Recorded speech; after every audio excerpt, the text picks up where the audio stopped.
સુરેન્દ્રનગરના ચોટીલા નજીક હાઈવે પર ટ્રક પલટી હતી। રાજકોટ અમદાવાદ હાઈવે વચ્ચે ટ્રક પલટી જતા ભારે ટ્રાફિક જામ। હાઈવે પર ટ્રાફિક જામ થતા પોલીસનો કાફલો પણ ઘટના સ્થળ પર। જામનગરથી ઔરંગાબાદ જતી ટ્રકે પિકઅપને બચાવવા જતા ટ્રક પલટી મારી હતી। બંને વાહન ચાલકોને સામાન્ય ઈજા પહોંચતા હોસ્પિટલ ખસેડવામાં આવ્યા છે। ઘટનાની જાણ થતા પોલીસનો સ્ટાફ પણ ઘટના સ્થળ પર પહોંચ્યો હતો। સમગ્ર મામલે વધુ તપાસ હાથ ધરવામાં આવી છે। ત્યારે ઘટના રાજકોટ અમદાવાદ હાઈવે પર અને આ ટ્રક પલટી જતા ભારે ટ્રાફિક જામ પણ સર્જાયો હતો।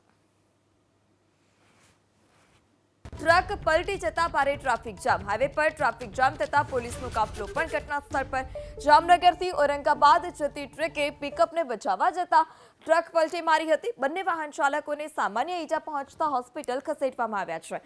ઘટનાની જાણ થતા પોલીસનો સ્ટાફ પણ ઘટના સ્થળ પર પહોંચ્યો હતો। સમગ્ર મામલે વધુ તપાસ હાથ ધરવામાં આવી છે। ત્યારે ઘટના રાજકોટ અમદાવાદ હાઈવે પર અને આ ટ્રક પલટી જતા ભારે ટ્રાફિક જામ પણ સર્જાયો હતો।